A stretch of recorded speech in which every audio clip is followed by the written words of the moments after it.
제가 좋아하는 설교가 가운데 높은 뜻 연합 선교회의 대표 목사님이신 김동호 목사님이라는 분이 계십니다.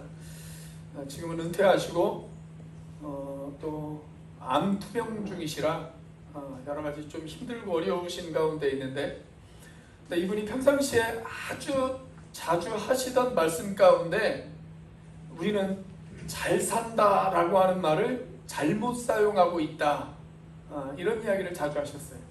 잘 산다라고 하는 말을 잘못 사용하고 있다. 여러분, 우리가 일반적으로 저 사람 참 잘 살아, 그렇게 말을 하면 어떤 이미지가 머릿속에서 상상이 되어지십니까? 저 사람 경제적으로 좀 넉넉한가 보구나, 그런 이미지가 머릿속에서 떠오르지 않았어요? 경제적으로 좀 부유하고 넉넉한 사람들, 그런 사람들을 가리켜서 우리가 잘 산다, 그렇게 이야기를 합니다. 반대로 경제적으로 힘든 사람들을 가리켜서 우리는 못 산다, 그렇게 이야기를 하죠. 그런데 이분의 말씀은 부자는 그냥 부자일 뿐이지, 부자라고 해서 그 사람의 인생을 잘 사는 인생이 아니다 라는 거예요. 반대로 가난한 사람은 그냥 가난할 뿐이지, 가난하다고 해서 그 사람이 인생을 못 산 사람은 아니다 라고 이야기를 하십니다. 여러분, 잘 살고 못 사는 것, 그 기준이 어디에 있을까요? 세상 사람들은 그 기준을 돈으로 따지고 권력으로 따지고 명예로 따지고 그렇게 이야기를 하지만, 사실 잘 살고 못 살고를 판단하는 것은 그 사람이 어떤 가치관을 가지고 살아가고 있느냐 하는 것으로 우리가 판단할 수가 있습니다. 우리 예수 믿는 사람들이 가져야 되는 가치관은, 그 가치관에 가장 절대 기준이 있다면 그 기준이 바로 성경이죠. 성경. 그래서 우리가 나중에 주님 앞에 섰을 때 우리가 아무리 부자로 살았다고 한다 할지라도 너 참 잘 살았구나, 이렇게 칭찬받지는 않아요. 돈이 아무리 많아도 그 사람이 성경적인 가치관으로 살지 못했다고 한다면 절대로 주님 앞에 섰을 때 그 사람은 잘 산 사람이 되어지지 못합니다. 그 사람은 못 산 사람이 되어지는 거예요. 반대로 내가 경제적으로 넉넉하지 못하고 건강하지 못하게 살았다 할지라도 성경적 가치관을 가지고 인생을 살아간 사람들, 그 사람은 주님께서 너 참 인생을 잘 살았구나, 그렇게 이야기하실 것입니다. 그래서 우리가 어떤 가치관을 가지고 살아가느냐 하는 것은 상당히 중요한 문제입니다. 자, 오늘 우리가 두 구절의 말씀을 보았습니다.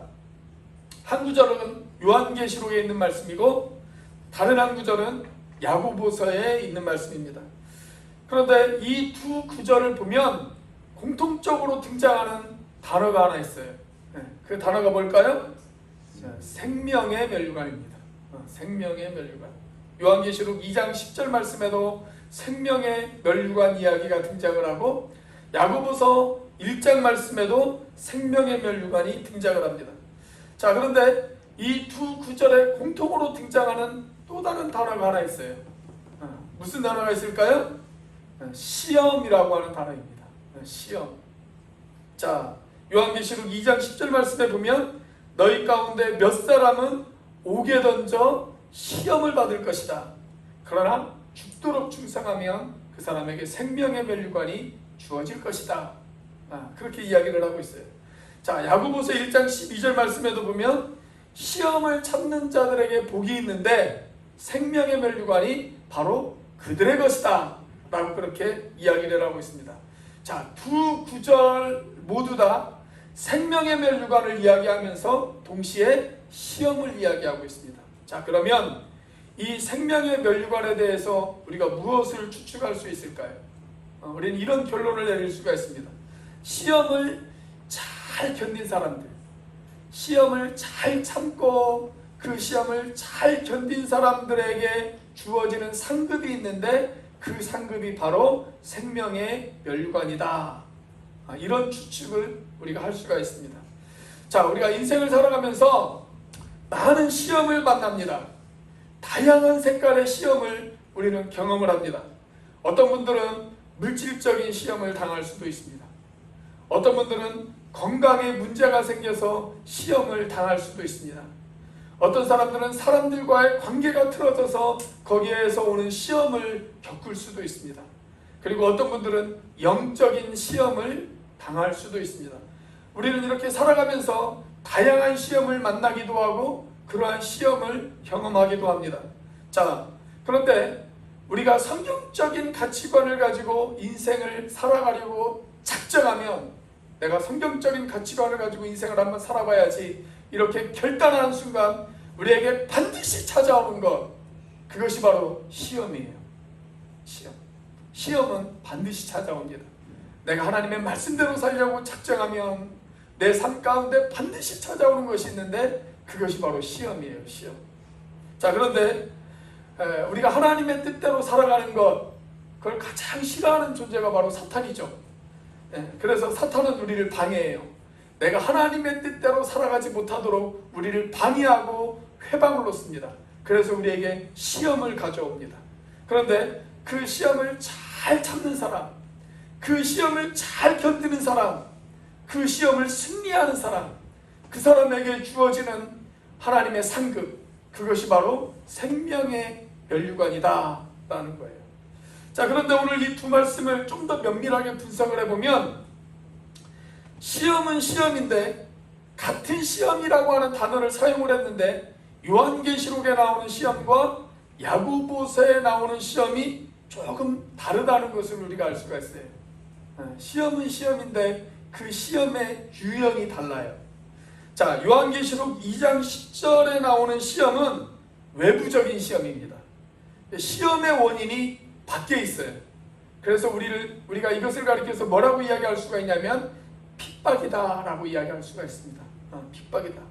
따라서 요한계시록에서 약속되어진 생명의 면류관은 핍박을 이긴 사람들에게 주어지는 면류관, 그것이 바로 생명의 면류관이라는 거예요.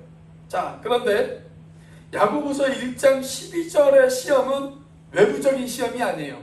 내부적인 시험이에요. 시험의 원인이 내 안에 있어요. 자, 그래서 우리가 이것을 가리켜서 뭐라고 이야기할 수가 있냐면 유혹이다 라고 이야기할 수가 있습니다. 유혹이다. 사탄이 우리를 넘어뜨리기 위해서 우리를 많이 유혹합니다. 그러니까 야고보서에서 약속되어진 생명의 면류관은 그 유혹들을 이긴 사람들에게 주어지는 면류관이라고 그렇게 이야기할 수가 있어요. 자, 그렇다면 생명의 면류관, 누구를 위한 것일까요? 첫째로 외적인 시험을 이긴 사람들의 것입니다. 외적인 시험을 이긴 사람들의 것입니다. 자, 외적인 시험은 어디에 나오는 시험이냐면 요한계시록에 나오는 시험이죠. 자, 이 요한계시록 2장에 있는 말씀이 쓰인 배경을 우리가 자세히 알면 이 말씀이 무엇을 의미하는지 우리가 좀 더 정확하게 이해할 수가 있습니다. 자, 사도 요한이 patmos섬이라고 하는 섬에서 유배 생활을 했어요. 그리고 그곳에서 하나님의 계시를 받습니다. 그래서 소아시아에 있는 7개의 교회에게 편지를 써요. 가장 첫 번째로 에베소 교회에 편지를 쓰고 두 번째로 서머나 교회에 편지를 씁니다. 그 편지의 내용이 2장 1절부터 쭉 소개가 되어지고 있어요. 자, 오늘 우리가 읽은 이 본문 2장 10절의 말씀은 서머나 교회에 쓴 편지의 일부분이에요. 자, 그런데 그 당시 서머나 교회가 어떤 상황에 처해 있었느냐, 2장 9절 말씀을 보면 이 서머나 교회가 당한 그런 처지를 우리가 이해할 수가 있습니다. 자, 2장 9절의 말씀 같이 한번 읽어보겠습니다. 시작. 내가 내 환난과 궁핍을 알거니와 실상은 내가 부유한 자니라. 자칭 유대인이라 하는 자들의 비방도 알거니와 실상은 유대인이 아니요 사탄의 회당이라. 자, 여기서 우리는 서머나 교회에 대한 몇 가지 정보를 알 수가 있어요. 우선 그들이 환난을 당하고 있었고 그들이 궁핍했다라는 것을 알 수가 있습니다. 여러 가지 환난을 겪고 있었어요. 거기에다가 경제적으로도 매우 궁핍한, 매우 어려운 그러한 상황 가운데 내몰려 있었습니다. 자, 그런데 이 편지를 쓰고 있는 사도 요한이 지금 서머나 교회 교인들을 가리켜서 뭐라고 이야기를 하냐면 이렇게 이야기를 해요. 지금 환난을 겪고 있고 경제적으로도 매우 어려운 그들에게 지금 뭐라고 이야기를 하냐면 실상은 네가 뭐라고요? 네가 부유한 자다. 그렇게 이야기합니다. 실상은 네가 부유한 자다. 그렇게 이야기를 해요. 여러분, 우리가 세상적인 가치관으로 볼 때 환난을 당하고 어려우면 그 사람이 잘 사는 것입니까? 못 사는 것입니까? 네. 우리가 그 사람을 잘 산다고 이야기할 수는 없죠. 환난을 겪고 어려움을 당하면 그 사람을 가리켜서 그 사람 잘 살아, 그렇게 이야기하는 사람은 아마 거의 없을 거예요. 자, 그런데 지금 환난을 겪고 있을 뿐만이 아니라 또 무엇을 겪고 있어요? 궁핍함을 겪고 있어요. 경제적으로 어려워요. 가난해요. 배고파요. 굶주려 있어요. 헐벗어 있어요. 자, 이게 어떻게 잘 사는 인생입니까? 세상적인 가치관으로 보면 이건 절대로 잘 사는 인생이 아니에요. 이건 오히려 저주받은 인생이에요. 적어도 세상적인 가치관으로 보면 그렇습니다. 자, 그러나 하나님의 가치관, 영적인 가치관, 성경적인 가치관으로 보자면 환난과 궁핍을 당하고 있는 그들에게 지금 하나님께서는 뭐라고 이야기를 하시냐면 실상은 말이야, 네가 부자야. 네가 부유한 사람이야. 지금 그렇게 이야기하고 계신다는 거예요. 여러분, 하나님의 가치관으로 볼 때 진짜 부자는 바로 그들이었습니다. 환난을 당하고 있지만, 경제적으로는 궁핍해 있지만 하나님께서 보시기에 진짜 부자는 바로 그들이었다라는 거예요. 그러니까 여러분, 경제적으로 내가 좀 넉넉하게 산다고 해서 그 사람이 하나님의 축복을 받은 것은 절대 아니고요.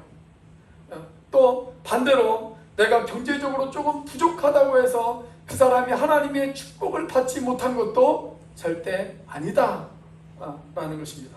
세상의 가치관과 하나님의 가치관은 달라요.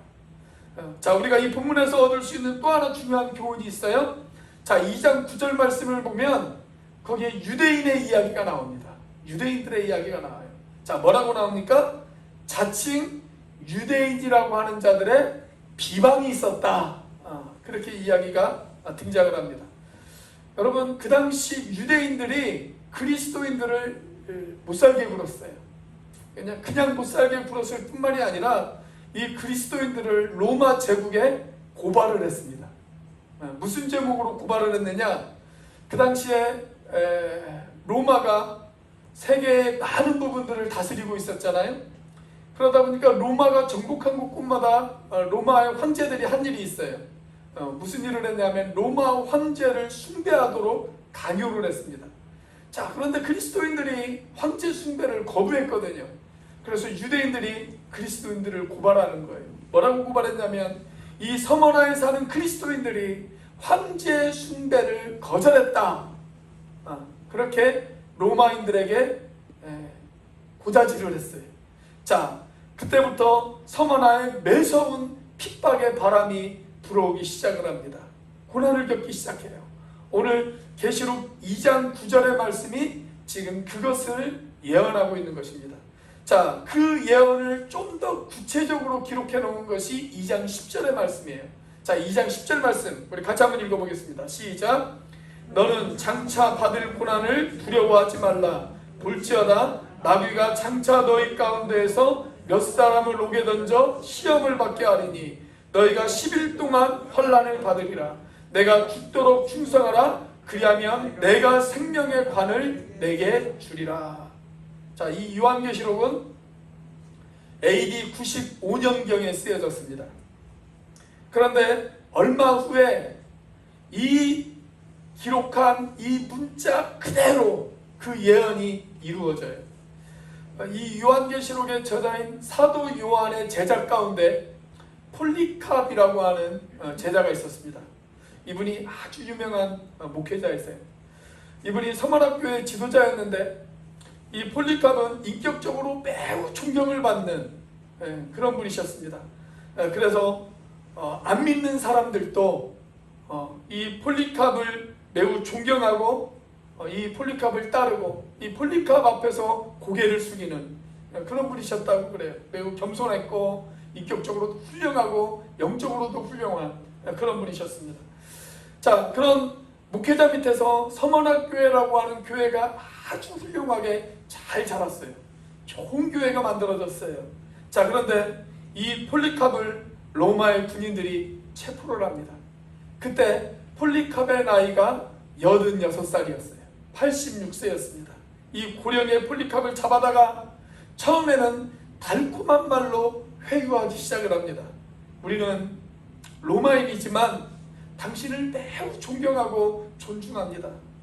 당신의 훌륭한 인격을 보았을 때 당신은 정말 하나님의 사람 같습니다. 그런데 유대인들이 당신을 고발했기 때문에 우리가 어쩔 수 없이 당신을 체포할 수밖에 없었습니다. 우리의 무례를 용서해 주십시오. 그러니 예수가 나의 주가 아니라 로마 황제 가이사가 나의 주님이시다라고 한마디만 하시면 우리가 이 자리에서 즉시 당신을 풀어드리도록 하겠습니다. 그렇게 회유를 합니다. 자, 그때 폴리캅이 이런 이야기를 합니다. 86년간 내가 섬겼던 주님, 그 주님은 단 한 번도 나를 모른다고 이야기하지 않았는데, 그리고 나를 그분이 선하게 대해주셨고 나를 사랑해 주셨는데 내가 어떻게 그 주님을 모른다고 이야기할 수 있단 말이요. 나는 그 주님을 절대 부인할 수 없습니다. 그렇게 이야기를 합니다. 자, 그러자 더 이상 회유로 폴리캅을 그들의 편으로 만들 수 없다라고 생각한 로마의 군인들이 이제는 폴리캅을 장작더미에 세웁니다. 그리고 불을 지펴서 화형을 시키겠다고 그렇게 협박을 합니다. 자, 그러자 폴리캅이 이렇게 이야기를 합니다. 불을 지르십시오. 그 불에 내가 타 죽는다 할지라도 나는 주님을 부인할 수 없습니다. 그리고 그 불은 1시간만 지나면 꺼지는 그런 불입니다. 그러나 당신들 앞에 또 하나의 불이 있다는 것을 기억하십시오. 그 불은 영원히 꺼지지 않는 하나님의 진노의 불입니다. 당신들이 계속 하나님과 예수 그리스도를 거절한다면 그 영원히 타오르는 하나님의 진노의 불길을 당신들은 피할 수 없을 것입니다. 그렇게 이야기를 합니다. 결국 로마의 군인들이 장작더미에 불을 질러요. 그런데 그때 놀라운 일이 벌어집니다. 그 불길이 폴리캅을 피해서 불타기 시작하는 거예요. 폴리캅 근처로 그 불길이 근접하지를 못해요. 그러자 불길로 이 폴리캅을 죽일 수 없다라고 판단한 로마의 군인들이 단검을 뽑아서 폴리캅을 찌릅니다. 그렇게 결국 폴리캅은 영광스럽게 순교를 당해요. 그리고 이 서머나 땅에 본격적인 핍박의 바람이 불어오기 시작을 합니다. 지금 이 서머나라고 하는 도시가 여러분이 터키라고 하는 나라에 가보시면 터키에서 세 번째로 큰 도시가 이즈미르라고 하는 도시예요. 그런데 그 도시의 옛 이름이 서머나예요. 서머나. 그리고 이 서머나에 가보면 지금도 폴리캅이 순교당한 그 자리에 폴리캅 순교 기념교회가 지금도 그대로 보존되어져 있습니다. 지금 요한계시록 2장 10절의 말씀은 바로 그것을 예언하고 있는 말씀이에요. 그것을 예언하고 있는 말씀. 그러면서 뭐라고 이야기를 합니까? 그 핍박이 10일 동안 있을 것이다 라고 그렇게 이야기를 해요. 10일 동안 있을 것이다.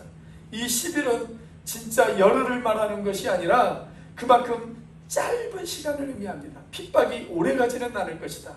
핍박이 금방 끝날 것이다. 그것을 이야기해요. 여러분, 핍박이 금방 끝날 것 같으면 그 시련을 우리가 참고 견딜 수 있지 않겠어요? 우리가 산에 올라갈 때 내려오시는 분들이 그런 이야기들을 하시죠. 곧 끝나요. 조금만 올라가면 돼요. 힘내세요. 그런데 조금 올라갔는데도 아직도 정상이 보이지를 않잖아요. 그런데 우리가 계속 그렇게 올라가다 보면 마침내 정상이 보여요. 내 눈에 정상이 보입니다. 여러분, 그러면 어때요? 그 고난 힘들고 어렵지만 참고 버틸 수 있잖아요. 조금만 가면 정상이다. 참고 버틸 수 있지 않습니까? 지금 그것을 이야기하는 겁니다. 너희들이 끝까지 참고 버텨라. 고난은 오래가지 않을 것이다. 끝까지 버텨라. 승리해라. 그렇게 죽도록 충성하면 하나님께서 우리에게 주시는 면류관, 어떤 면류관이라고요? 생명의 면류관을 주시겠다라는 것입니다. 결국 이 서머나라고 하는 이 도시에는 폴리캅 이후에 수많은 순교자들이 나와요. 수많은 순교자들이 나와요. 여러분, 그들이 세상적인 가치관으로 볼 때 그들이 잘 살았습니까? 못 살았습니까? 세상적인 가치관으로 볼 땐 그들은 잘 산 사람들이 아니에요. 젊은 나이에 일찍 죽고, 고난당해 죽고, 화형당해 죽고, 사자의 먹잇감이 되어 죽고, 끓는 기름솥에 그렇게 들어가서 죽고. 여러분, 세상적인 눈으로 보았을 땐 그들은 절대 잘 산 사람들이 아닙니다. 세상 사람들은 아마 그들을 향해서 안타까운 사람 한 명 죽었다고 그렇게 동정의 눈길로 그들을 바라볼지 모릅니다. 자, 그러나 하나님의 편에서 보면 그들은 잘 산 사람들입니다. 그들은 올바른 길을 선택한 것이고, 그들은 영원한 길을 선택한 것이고, 그들은 하나님 나라의 영원한 생명을 누리는 그 길을 선택한 것입니다. 그들에게 주어지는 면류관, 그것이 바로 생명의 면류관이라는 거예요. 자, 그렇다면 우리가 이 생명의 면류관을 받기 위해서 저와 여러분들이 어떻게 해야 될까요? 우리도 폴리캅처럼 순교를 해야만 할까요?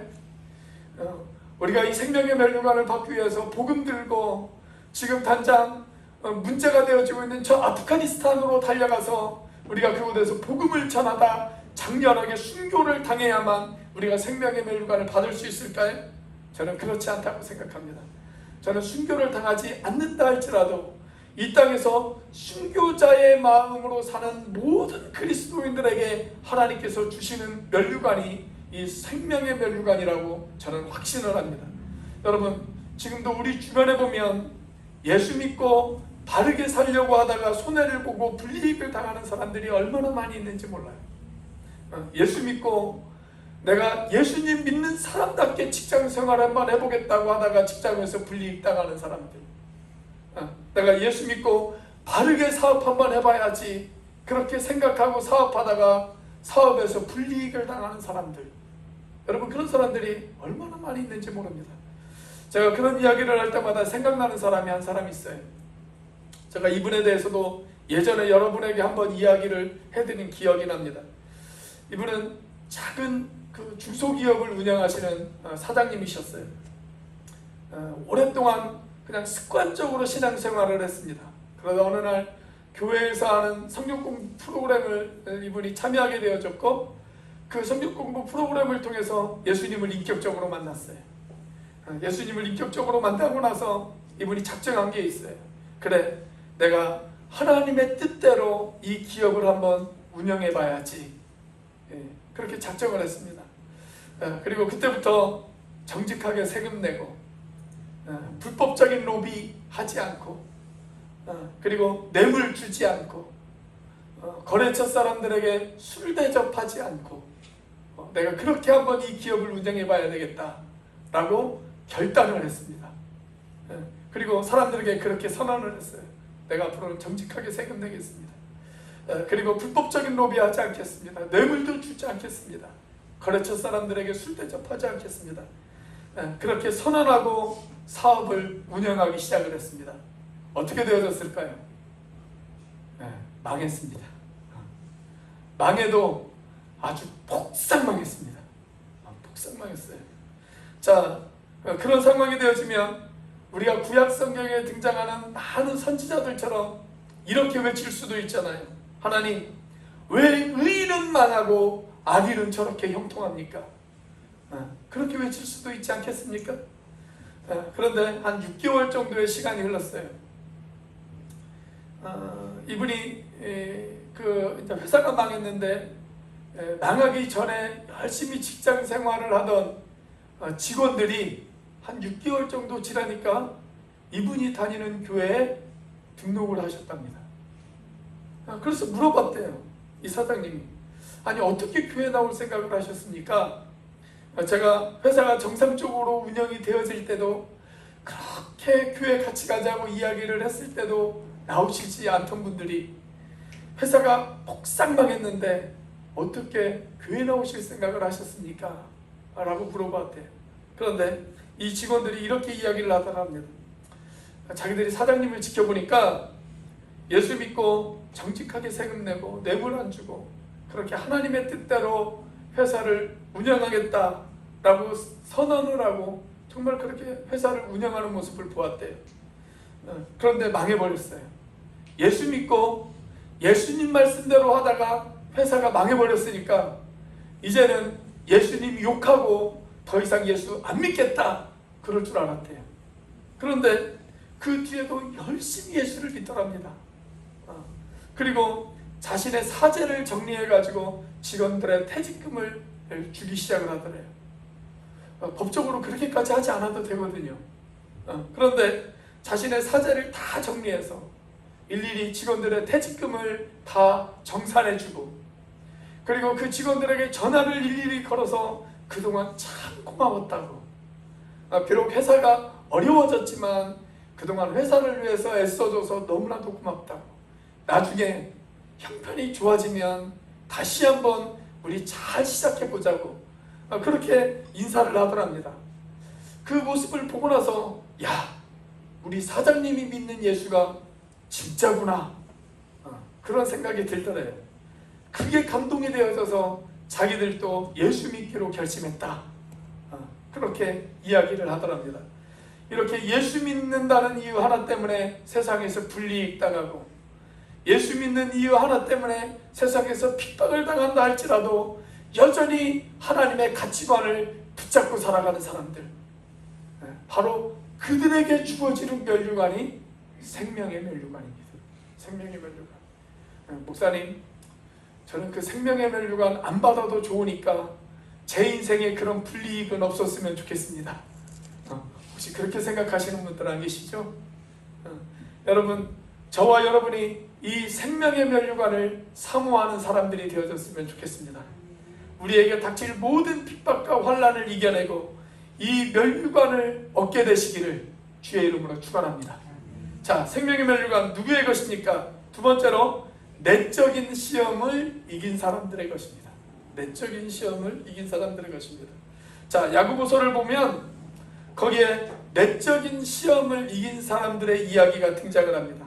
그리고 그들에게 생명의 면류관을 주시겠다 그렇게 이야기를 하고 계세요. 그러니까 외부에서 오는 시험도 있지만 내부에서 오는 시험도 있어요. 내 안에서 오는 시험도 있습니다. 사탄이 나를 흔들어 놓기 위해서 내 안에서 자꾸 나를 유혹해요. 시험을 해요. 사실 외부에서 오는 시험보다 내 안에서 오는 시험이 더 무서워요. 그리고 그걸 더 조심해야 돼요. 자, 그 시험의 정체에 관해서 야고보서 1장 14절은 이렇게 이야기를 하고 있습니다. 자, 야고보서 1장 14절 같이 한번 읽어보겠습니다. 시작. 오직 각 사람이 시험을 받는 것은 자기 욕심에 끌려 미혹됨이니. 자, 여기서 말하는 시험이 뭡니까? 자, 시험은 두 종류의 시험이 있어요. 두 종류의 시험. 하나는 뭐냐면 하나님이 나에게 주시는 시험이 있습니다. 그런데 하나님이 나에게 주시는 시험은 나를 성숙시켜주기 위해서 주시는 시험이에요. 그 시험을 잘 통과하면 내 믿음이 지금보다 성숙되어집니다. 자, 그런데 하나님만 나를 시험하는 것은 아니에요.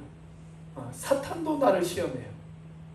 사탄이 나를 시험하는 그 시험은 나를 성숙시키기 위한 시험이 아니라 나를 파멸시키기 위한 시험입니다. 그래서 사탄이 주는 시험을 우리가 다른 말로 이야기하면 그것을 유혹이다 라고 그렇게 이야기할 수가 있어요. 오늘 이 야고보서에서 등장하는 이 시험은 바로 그 유혹을 말하는 것입니다. 사탄이 우리에게 주는 시험, 그 유혹을 말하는 거예요. 여러분, 우리가 왜 유혹을 받습니까? 우리가 유혹을 받는 이유, 그것은 욕심 때문입니다. 욕심 때문에 유혹을 받아요. 자, 그렇다고 욕심이 다 나쁜 것은 아니에요.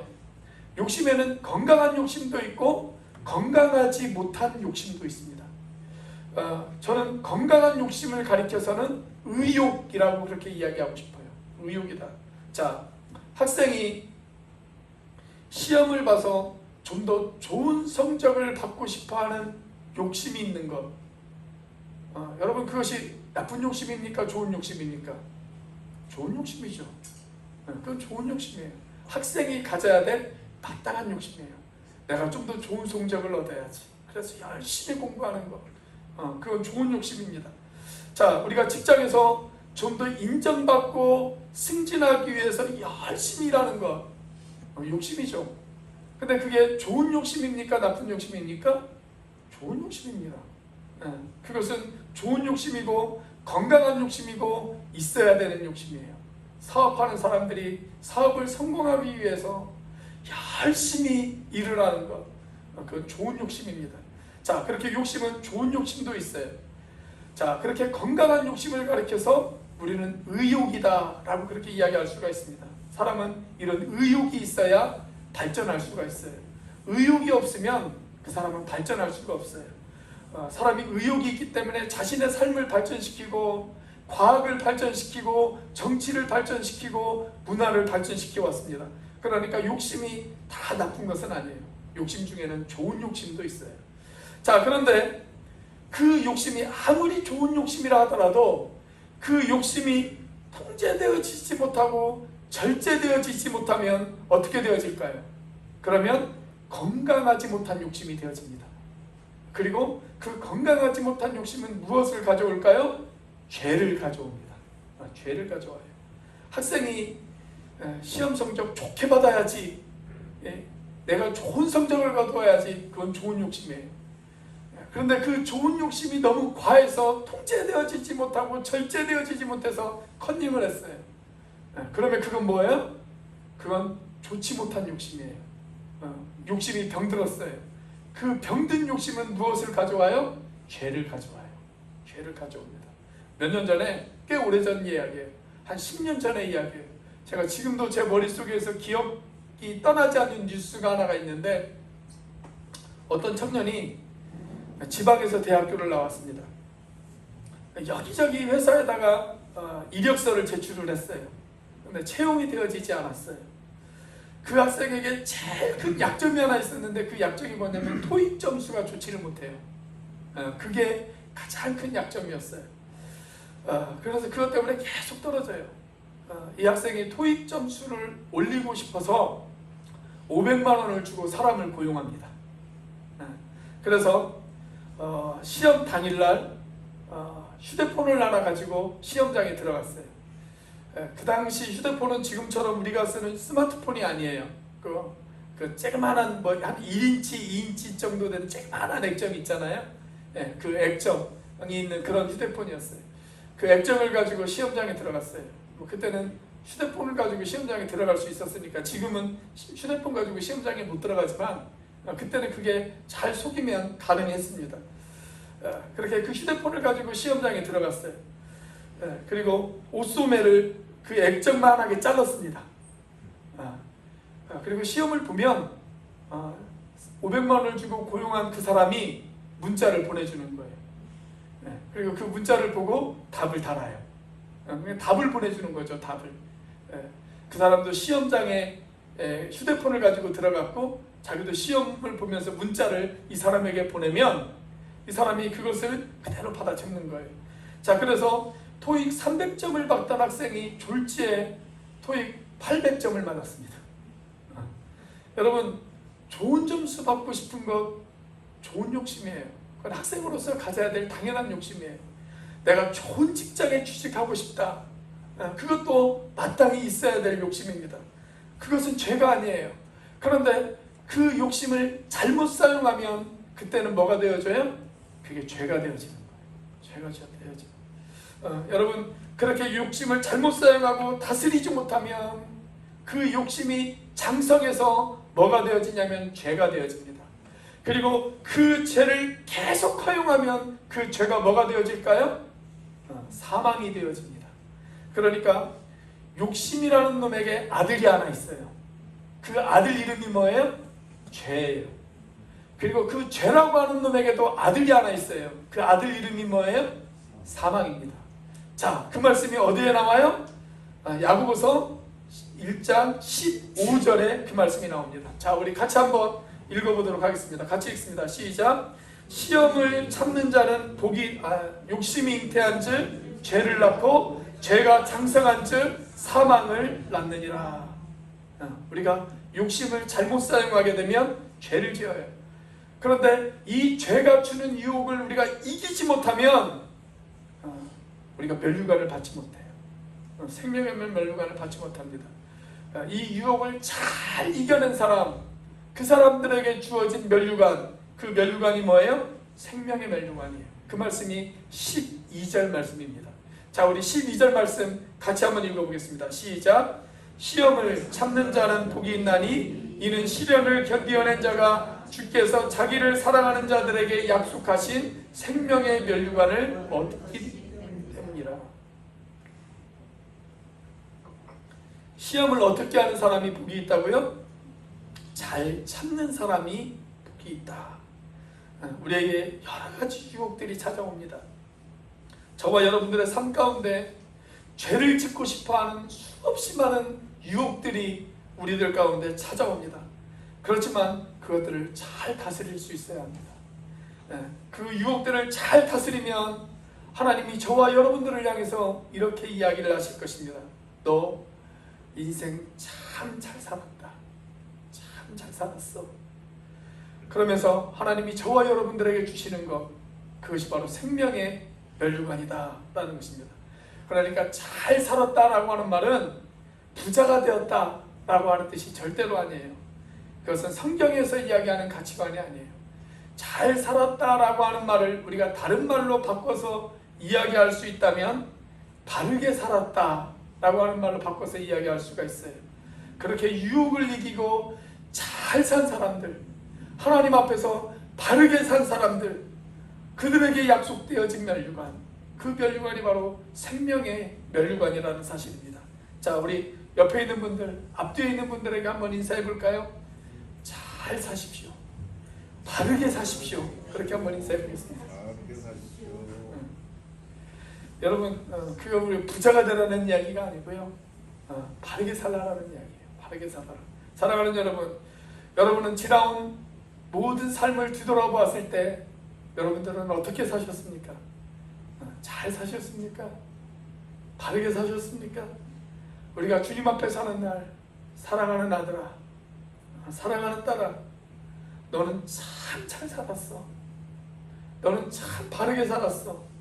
세상에서 핍박도 받고 세상에서 손해도 보았지만 나를 믿는다고 사람들에게 욕도 듣고 어려움도 당했지만, 그리고 경제적으로 또 많은 손해를 보았지만 그럼에도 불구하고 네가 참 잘 살고 참 바르게 살았어. 내가 너에게 생명의 면류관을 주리라. 이런 칭찬을 받을 수 있는 저와 여러분들의 인생이 되었으면 좋겠습니다. 여러분, 우리들의 남은 인생 어떻게 사시기를 원하십니까? 물론 경제적으로 어려움을 당하시는 분들이 계시다면 그 어려움에서 벗어나는 것을 중요하게 생각할 수 있어요. 그러나 그것보다 더 중요한 것이 있습니다. 그것은 뭐냐면 우리가 주님 앞에 바르게 사는 것입니다. 주님 앞에 잘 살고 바르게 사는 것, 그것이 더 중요해요. 여러분, 우리가 잘 살아야 합니다. 바르게 살아야 합니다. 그래서 생명의 면류관을 받는 저와 여러분들이 되시기를 주의 이름으로 축원합니다. 기도하시겠습니다.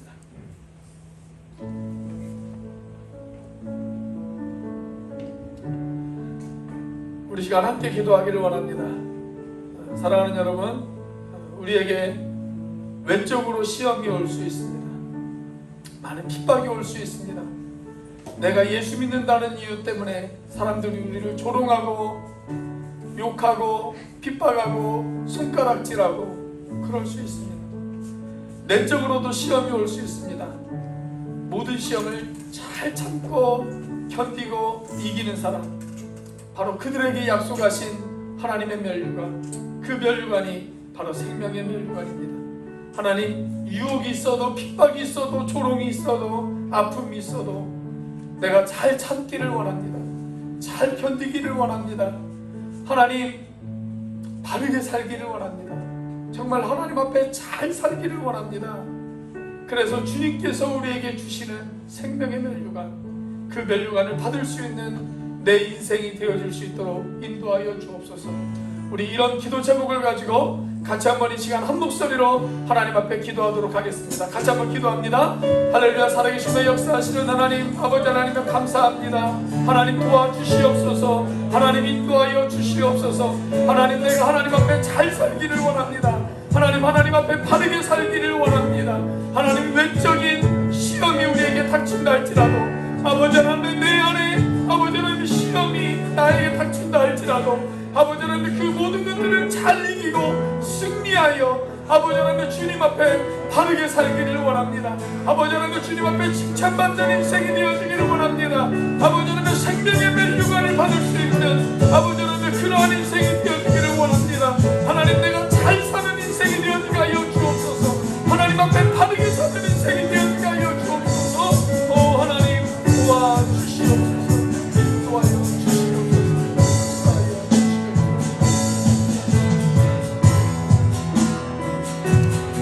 같이 한번 찬양하기를 원합니다. 나의 힘이 되신 여호와여,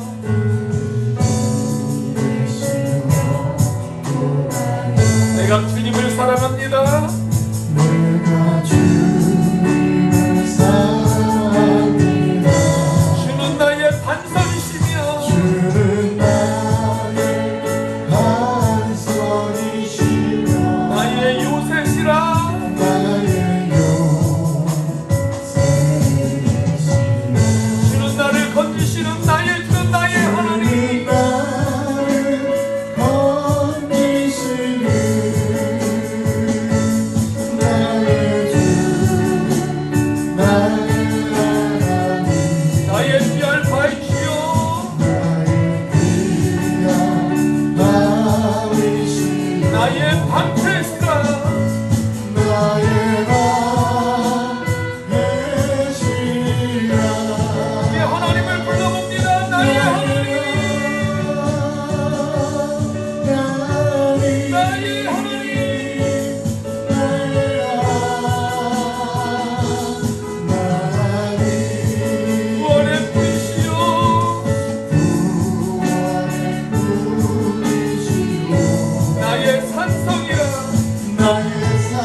말씀을 가슴에 새깁니다.